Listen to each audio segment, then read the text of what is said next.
Hello my dear all students, welcome again to our channel Gyanmanjari Online Education. So my dear all students, in our last lecture we had completed our third unit, the sound of music. Different kind of stories were there, 2 stories were there, whatever we had completed already. So today onwards we are going to start our new story or poem. But today we are going to start a new poem. Okay, so let's get started. So my dear all students, today we are going to start our first poem, The Road Not Taken by Robert Frost. The name Robert Frost, maybe you have heard his name because he is very well-known poet. So let's see, first of all, let's see about the poet, about the author or about the poet. Robert Lee Frost, March 26, 1874, January 29. It's the birth date of Robert Frost. March 26 is his birth date and January 29, 1963, it is his death day. Was an American poet. His work was initially published in England before it was published in America. Okay, so whatever, he was American poet, Robert Frost, he was American poet, but his work was initially published in England before it was published in America, right? So he is highly regarded for his realistic depictions of rural life and his command of American colloquial speech. Which kind of he had power or which kind of command he had. Frost was honored frequently during his lifetime, receiving 4 Pulitzer Prize for Poetry. So he was very well-known poet of American literature. He became one of America's rare public literary figures, almost an artistic institution. He was awarded the Congressional Gold Medal in 1960 for his poetic work. So whatever he has written in his poetic art, it was totally amazing. So he was honored by Congressional Gold Medal in 1960 for his poetic works. So here our poem, The Road Not Taken, is very good poem. So let's have a glance of this poem. So first we will go with about the poem. Whatever we have the poem, so what the poet wants to convey or what is the meaning of this poem, we will see. So this poem first published in 1960. The Road Not Taken, the name of the poem, shows Frost at his best as a pastoral who combines rustic simplicity with hidden, indirect and clarity of style and language. So we will see in further that which kind of combination he has taken in this poem. Especially he wants to convey with us something. He wants to convey indirectly. We will see that. So let's start it. So what is the title of the poem? The Road Not Taken. So how it's real became. So the road is a symbol of the choice made by us in life. Many times we regret the choice we make, but what is done once cannot be undone. So whatever happened in our life, something we have happened or something we have done in our life. So sometimes we regret for that. If I didn't do this, so it will be more good. But whatever we have done already, we can't change it, right? So here we can see just this word, the road. So it is the symbol of the choice, whether we want to go this road or this road. So it's a kind of symbol of choice. Man regrets for what he has denied himself in life, rather than what he has chosen. Hence, the poet has given his poem the title, The Road Not Taken. The word road not only means way. Here, what the poet wants to convey by this poem, the road means not the way only, but he wants to convey indirectly something to us. It also means journey or a stage of journey. Here, road doesn't signify any ordinary road, but functions a metaphor of a vital decision in our life. So, which kind of decision we have to take in our life? So, this poem or the poet Robert Frost want to convey with this kind of things to us. So, let's have a glance. So, here we have our first stanza of the poem. Every poem, any poem is divided into stanzas. So, here we have also the first stanza. Two roads diverged in a yellow wood, and sorry, I could not travel both. And be one traveler, long I stood, and looked down one as far as I could, to where it bent in the underground. So here two roads diverted. So you can see the picture here. So two roads we can see in a yellow wood. So we can see the light, the yellow light which is looking like a wood. And sorry, I could not travel both. So here poet is talking about himself, or he wants to convey to us that whatever roads are going, if two roads are going, we can't travel both. Whether we have to choose this path or this path. And be one traveler, long I stood, and looked down one as far as I could, to where it bent in the underground. So here the poet, when he was traveling, he saw two roads which leads him different stages, right? So it was in yellow wood. So let's have explanation of first stanza. So here we have the explanation of first stanza, or we can say what the poet wants to tell us indirectly with the first stanza. The speaker has been out for walking in the woods and comes in between the diversion of two roads, whatever we saw. He stands there looking as far as down each one as he can see. He could see two different kinds of roads. He would like to try out both. He wanted to go, or he would try both roads, but he had to choose any of them. But doubts he could do that.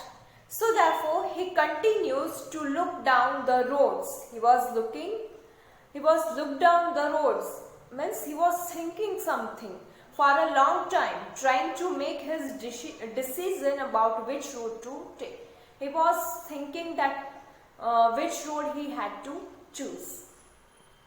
So let's go with our second stanza. So let's see what it tells us. Then took the other as just as far fed, and having perhaps the better claim, because it was grassy and wanted wear. Though as for that, the passing there had warned them really about the same. So here the poet has chosen one road. So which kind of road it will be, the poet will tell us. So here we have the second stanza. The explanation: the speaker selects the road that appears at first glance to be less worn and therefore less traveled. So the poet chose that road which had less travel and less worn. So this selection suggests that he has an independent spirit and doesn't wish to follow the crowd. So he had not any kind of pressure that yes, you have to choose this or that. But the poet was totally independent to choose his own path. Independent spirit and doesn't wish to follow the crowd. He didn't wish to follow the crowd, that all the people are following this way, so I also have to follow this man or this crowd. He didn't wish to follow the crowd, but he wanted to be another one. He wanted to be the other who makes his own decision, right? So after a moment, he concludes that both roads are about equally one. So at the end, both roads are about equally one. So here we have the third stanza. And both that morning equally lay in leaves, no step had trodden black. Oh, I kept the first for another day, yet knowing how way leads on to way, I doubted if I should ever come back. So here the third stanza, in the third stanza, the poet is he was confused. So let's see. Leaves cover both roads. Every tree has leaves. So here also leaves we can see, or he could see, leaves cover both roads equally. No one on this morning has yet taken either road, for the leaves lie undisturbed. The speaker remains committed to his decision to take the road he had previously selected. So saying that he will save the other road for another day. He observes, however, that he probably will never pass this way again and thus will never have an opportunity to take the other road. So whatever he had chosen, so many leaves were there, though, so nobody had taken those leaves, and the poet wants to tell us that in other day, the poet will choose that another way, whatever he lost, means whatever he left. So here we have the fourth stanza, the last stanza of the poem. I shall be telling this with a sign. Somewhere ages and ages hence. Two roads diverged in a wood, and I took the one less traveled by. And that has made all the differences, right? So here we have the fourth stanza. So the poet wants to tell us that what he tells, that I shall be telling this with a sign, somewhere ages and ages hence. Two roads diverted in a wood, and I took the one less traveled. So whatever he chose the less traveled road. So he's just afraid, or he feels some kind of hesitation to tell us, because here we can see in the third line, at the end of the third line, and I took. So this kind of things happens only when anybody feels some kind of hesitation. So let's see what the poet wants to tell us. Stanza 4. In this poem, the word difference is taken in a positive way. But there is nothing in the poem that suggests that this difference signals a positive outcomes. In years to come, the speaker says he will be telling other about the choice he made. While doing so, he will sign either with relief that he made the right choice or with regret that he made the wrong choice. Whether right or wrong, the choice will have had a significant impact on his life. So whatever we had taken decision in our life, the impact of that decision, the poet wants to tell us that whether right or wrong, the choice will have had a significant impact on his life. Whatever he had chosen in his life, the impact of his life. So in years to come, the speaker says he will be telling others, he will be tell to other people about the choice he made. Whatever he made his choice, he will tell to other. While doing so, he will sign either with relief that he made the right choice or with regret that he made the wrong choice. So he will tell to other person that whatever he had chosen, it will be right or wrong. So what is the rhyming scheme? How to count rhyme scheme? So here this poem is divided into 4 stanzas. How many stanzas are there in this poem? The road not taken. It has total 4 stanza. And how many lines we have? So here we can see how many lines? 5 lines we can see in this poem. So we can say, so this is the point of figure of speech. Okay. So first we will go with the stanza. So this poem, the road not taken, it has total 4 stanza and each stanza has 5 lines. Okay. So let's see how to count rhyme scheme or rhyming scheme. So here in this poem, AB, AAB, CD, CCD, EF, EEF, GH, GGH.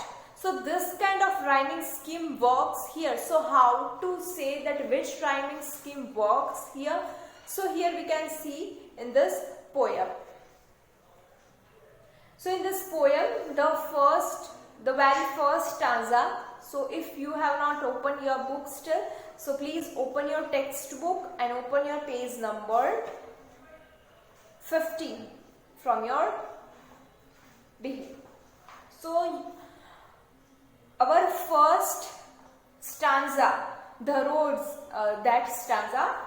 So we have to see at the end of the line, wood. So wood is our A, both is our B, stood. So stood is rhyming with wood, so we will give them A. Then again could. So wood, stood, could.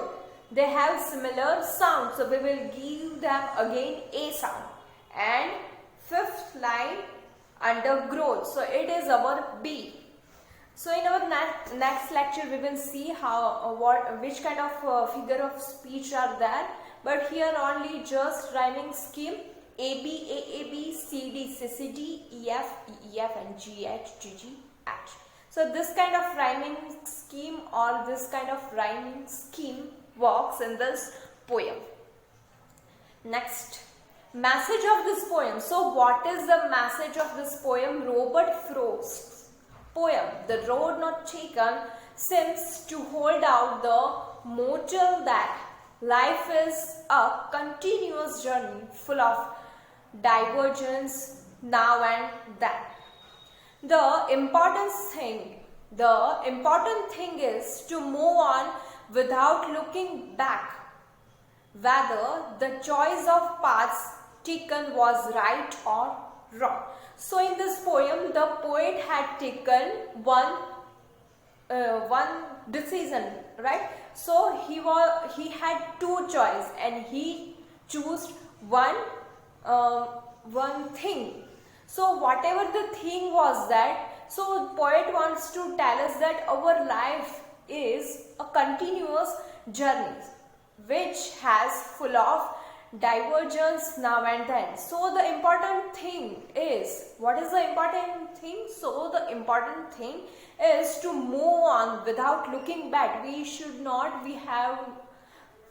We never look back, whatever wrong or whatever right. But if something has happened wrong, so we have to take lesson from that we should do not this, we should do this.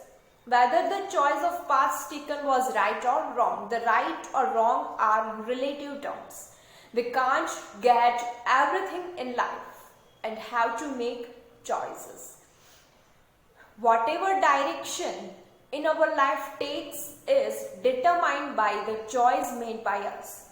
In the journey of life, one can seldom come back to travel the roads not taken earlier. So in this poem, the poet wants to take that whatever we have taken decision independently, whether it is wrong or right. If it is right, then it's okay. But if it is not right, if it is wrong, then we should not look at our back. So this is the message of this poem. So which kind of symbolism is used in this poem? So mourning. What is symbolism is this kind of term is that the poet want to tell us something indirectly. So he symbolically used some words to convey with us. So here the poet has used this word mourning. So what he wanted to convey, a new beginning, endless possibilities the day ahead has to offer. Another word, road, the paths we take in life, right? So road is not just way, but it paths we take in our life.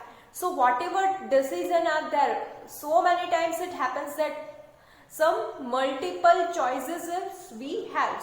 But we have to choose any one of them. Then every road leads to a specific place. Nature of one's destination depends entirely on the decisions that are made. Other symbolism, yellow. So why the poet has used this word, yellow? So the yellow coloring of the wood is representative of the light, hope and promise that the speaker is standing before. So with the help of this word, yellow, the poet wants to convey this kind of all words, light, hope and promise that the speaker is standing before. His future is bright and stretches before him. Though both paths are equally light, he must choose only one. We can't choose both. One by one we can choose, but we can't choose two roads any one time at a moment, right? So next symbolism, next word, woods. The poem is set in the woods because we get an image of a quiet, deserted place where the speaker is left alone to decide. There are no road signs or people to stop and ask for directions. Similarly, there are no signs in life designed to have people choose their path. So that's why the poet has used woods word as a symbolism. Roads. The roads are symbolic of the paths we taken in life.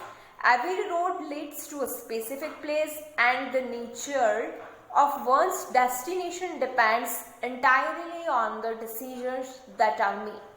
We don't just arrive at a location. We make a series of choices that lead us there. So multiple choices are there. In short, morning. The morning represents a new beginning and the endless possibilities the day ahead has to offer.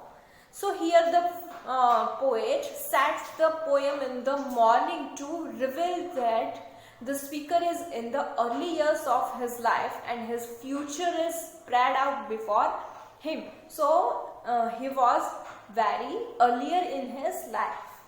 That's why he had used morning. So students, here we are going to end up our today's lecture. So whatever you have query in your mind, you all are free to ask me. Thank you.